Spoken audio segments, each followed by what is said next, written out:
Singapore loves one word more than efficiency, more than GDP, more than air-conditioned malls pretending to be public space. Meritocracy. It sounds clinical, sterile, fair, like a spreadsheet where everyone starts at row 1 and the highest performer simply floats to the top because numbers never lie. Except this is not Excel.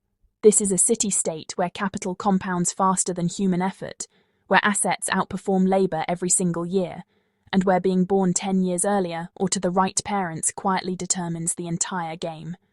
Meritocracy, Singapore style, does not eliminate inequality. It rebrands it. The zero-sum reality nobody advertises officially, Singapore tells you this story. Work hard, study harder, get into the right school, join the right firm, buy property, invest, retire comfortably. Unofficially, the system works like this. If you miss any early checkpoint, the cost of re-entry explodes. Miss the elite primary school, your odds of elite secondary collapse. Miss the scholarship, your university path narrows. Miss the government-linked corporation pipeline, your income ceiling quietly lowers. Miss the property ladder before prices triple. Congratulations, your rent is now subsidizing someone else's net worth. This is not opportunity, this is path dependency with better marketing. Stocks rise, wages behave. Singapore loves to point at its stock market, its sovereign funds, its glossy skyline of capital appreciation. And yes, money here works very hard, people do not. Median wages crawl while asset prices sprint. Returns on capital consistently outpace returns on labour. If you own, you win. If you earn, you tread water. Meritocracy tells you this gap exists because some people made better choices. Finance tells you the truth. Time in the market beats talent every time. Those who entered earlier enjoy exponential growth. Those who arrive later face leveraged prices, higher debt, and thinner margins. Same effort, wildly different outcomes. Property is the real entrance exam. Forget grades. Forget resumes. In Singapore, property is the real merit badge. Buy early and you unlock capital gains, rental income, leverage for further investment, psychological security that compounds into risk-taking power. Buy late and you inherit higher mortgage ratios, longer debt horizons, reduced savings, permanent exposure to interest rate shifts you cannot control. Meritocracy pretends this is neutral. It is not. It is a transfer mechanism from latecomers to incumbents, wrapped in polite economic language. Competition without mobility is just pressure. Singapore's system is brutally competitive, but competition alone does not create fairness. Competition without mobility creates stratification. When education slots are capped, elite employers recycle the same backgrounds, capital ownership determines long-term survival. Competition stops being a ladder and becomes a filter. Many work hard, few advance. Most are told the problem is personal. This is how inequality survives in a country that claims to hate it. The quiet psychological cost. Meritocracy does not just distribute money, it distributes shame. If you fall behind, the system tells you it is your fault. Not macroeconomics, not asset inflation, not demographic timing. You didn't try hard enough. This is emotionally efficient governance, no protests, no riots, just self-blame, burnout, and silent comparison against impossible benchmarks. Pause, breathe, subscribe. If this sounds uncomfortable, good. That means you are still paying attention. This channel exists to dissect the narratives nobody wants examined, especially when money, property, and power are involved. Subscribe, like the video. The algorithm rewards clarity, not politeness. Singapore loves to say education is the great equalizer. That line works beautifully if you stop listening after the applause. In reality, Singapore's education system behaves less like a ladder and more like a capital allocation algorithm. It identifies early winners, concentrates resources on them, and politely tells everyone else to keep running faster on a treadmill that never moves. Meritocracy here does not discover talent. It locks in early advantage and compounds it. Early streaming is not neutral, it's irreversible. Singapore streams children early, very early. Official explanation, efficiency. Unofficial consequence, trajectory fixation. Once a child is placed on a slower track, the cost of switching lanes rises exponentially. More tuition, more stress, more money, more parental intervention. Families with capital buy optionality. Families without capital buy hope. Same test, different safety nets. Education becomes less about intelligence and more about how much runway your family can afford. Tuition is the shadow education system. Publicly, education looks affordable. Privately, it is anything but. The real competition happens after school hours. Private tuition is not a supplement, it is infrastructure. Those who can afford multiple tutors, exam strategists, portfolio consultants, overseas exposure programs. Those who cannot afford it are told to work harder, as if time itself were evenly distributed. Meritocracy pretends this arms race is optional. It is mandatory if you want to stay competitive. This is not education. This is pay to maintain ranking. Scholarships. The polite form of capital selection. Scholarships are marketed as rewards for excellence. In practice, they function as risk-free investments for the state. Recipients are already top performers, already culturally aligned, already filtered for obedience and resilience. The system does not uplift the average. It harvests the exceptional and leaves the distribution unchanged. Scholarships do not widen opportunity. They narrow it by concentrating future leadership among those who already fit the mold. University prestige as a balance sheet signal. Singapore employers don't just hire skills, they hire signalling efficiency. Elite universities act as shorthand for social calibration, risk minimization, network compatibility. If you attend the wrong institution, your CV becomes a liability no amount of effort fully offsets. Meritocracy claims this is rational. Finance recognizes it as screening cost reduction. Human beings become proxies for probability, not potential. Debt changes behavior. Privilege enables risk. Students who graduate debt-free can take career risks, join startups, explore finance, venture capital, or entrepreneurship. Students who graduate with debt choose stability over growth, salary over equity, survival over innovation. Same intelligence, different financial constraints. Meritocracy ignores balance sheets. Capital never does. Education feels fair until you add time. At age 18, differences look small. At 30, they widen. At 40, they become structural. Those who were selected early accumulate higher income, faster promotions, investment access, property leverage. Those who weren't selected are told they can still catch up, usually by working longer hours for diminishing returns. This is how inequality survives while everyone stays busy. Reminder, before we continue. If you are still watching, you already know this is not about resentment. It's about understanding how money, education, and power actually interact. If this analysis is useful, like the video, subscribe. Not because it helps me, because it helps surface content platforms quietly suppress.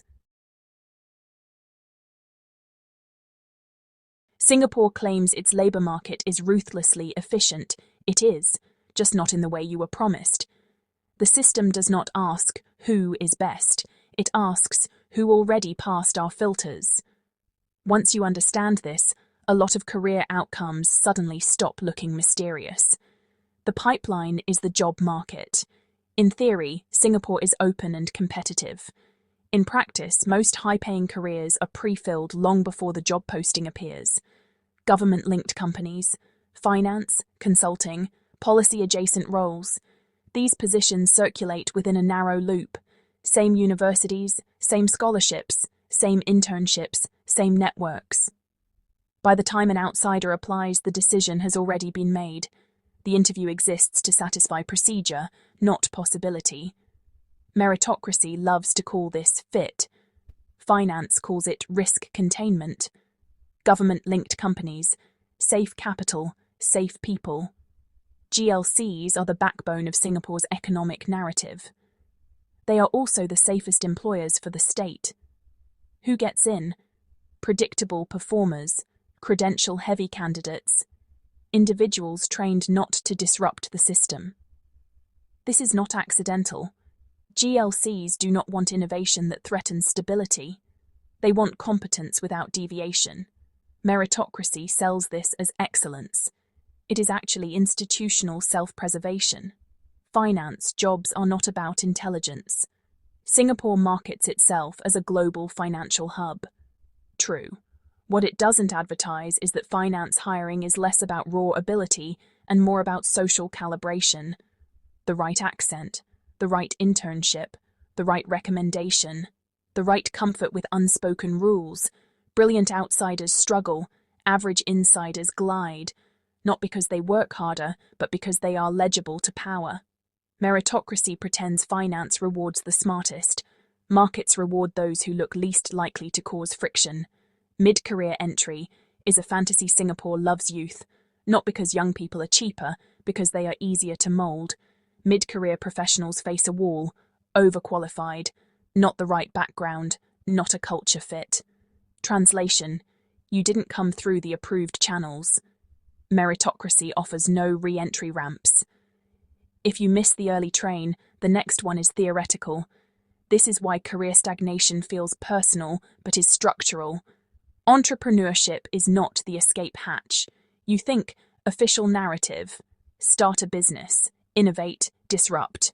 Reality: entrepreneurship succeeds when it already has capital network access, regulatory familiarity, institutional trust.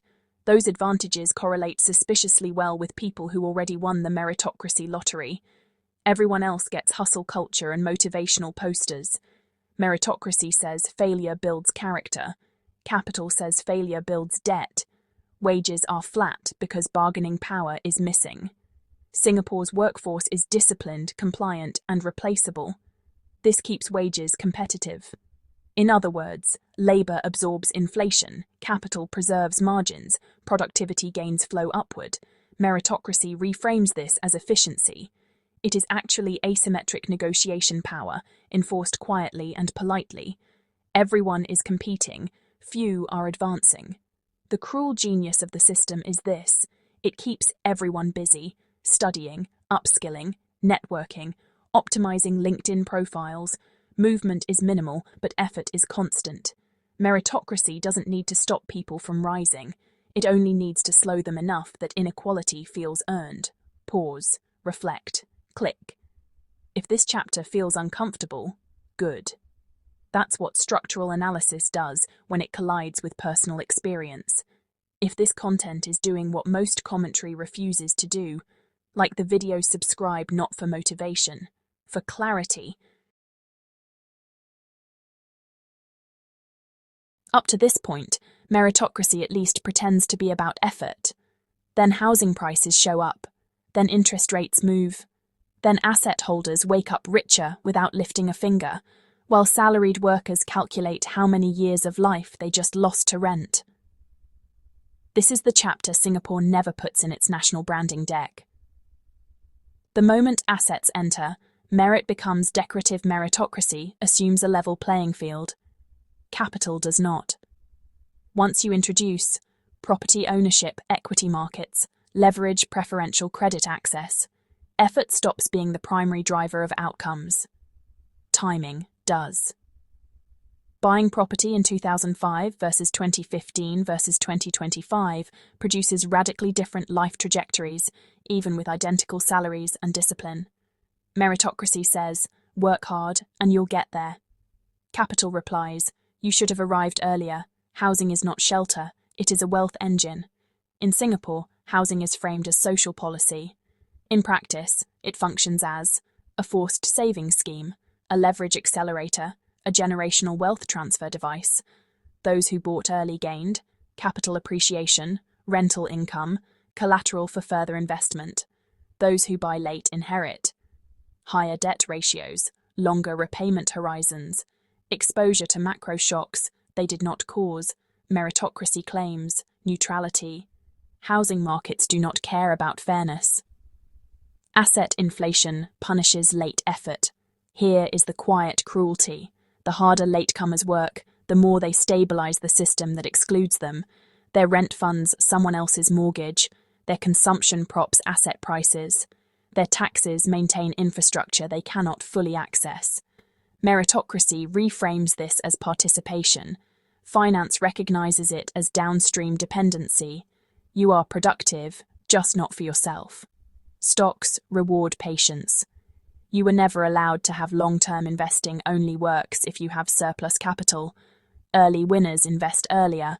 Late workers invest cautiously, if at all. Market returns amplify this gap.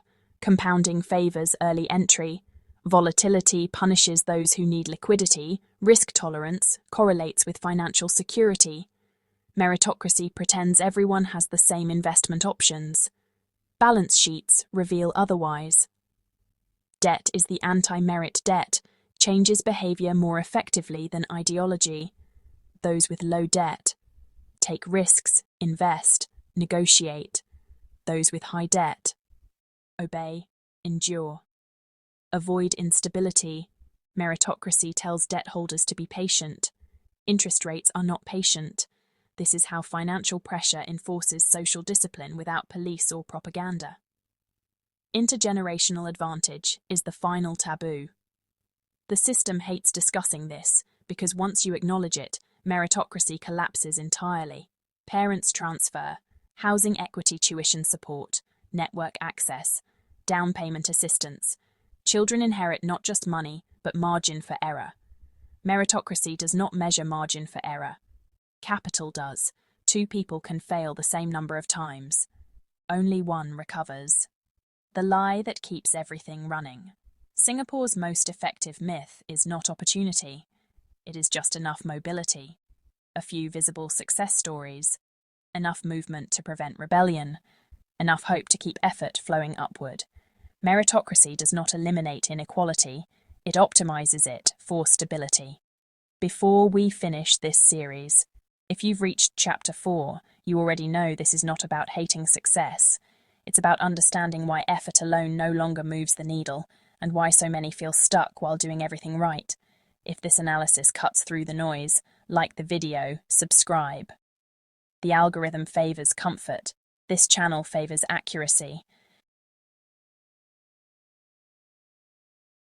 Singapore's meritocracy does not fail by accident. It succeeds at exactly what it was designed to do. Stability, predictability, control. The problem is not that inequality exists. The problem is that the system needs inequality to function, while pretending it doesn't. Meritocracy produces compliance, not creativity. Creative societies tolerate inefficiency. They allow failure without permanent punishment. Singapore does neither. When education mistakes are irreversible, career missteps are remembered forever. Debt shadows every decision, housing anchors people to decades of repayment.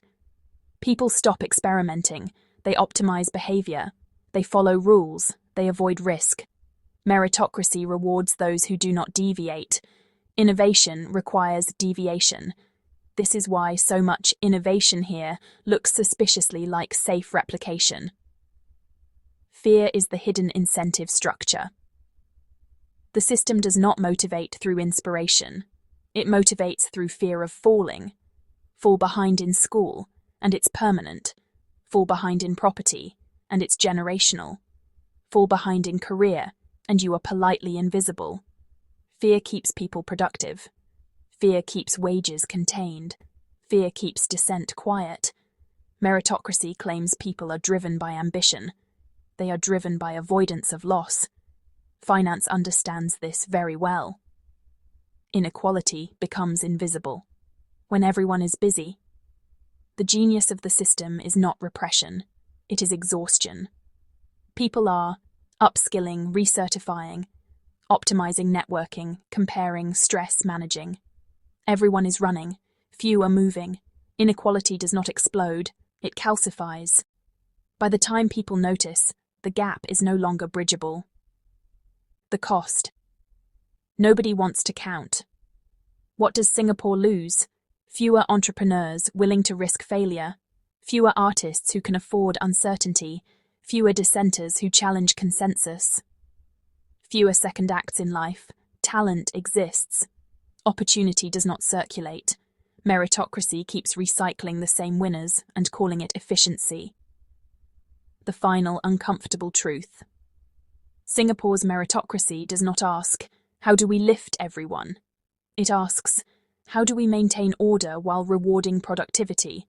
And to be fair, it works. Markets stay calm. Capital stays confident. The skyline keeps rising. But underneath it all, a large portion of society learns the same lesson. Do not question. Do not pause. Do not fall behind. Just keep going. This is why the myth persists. Meritocracy survives because it flatters the winners, blames the losers, absolves the system. It turns structural inequality into personal failure and calls it fairness. That is not opportunity. That is ideological efficiency. Final reminder before the credits roll. If this series made you uncomfortable, that's the point. Comfort is expensive. Clarity is not. If you value analysis that doesn't treat you like a tourist, subscribe, like the video.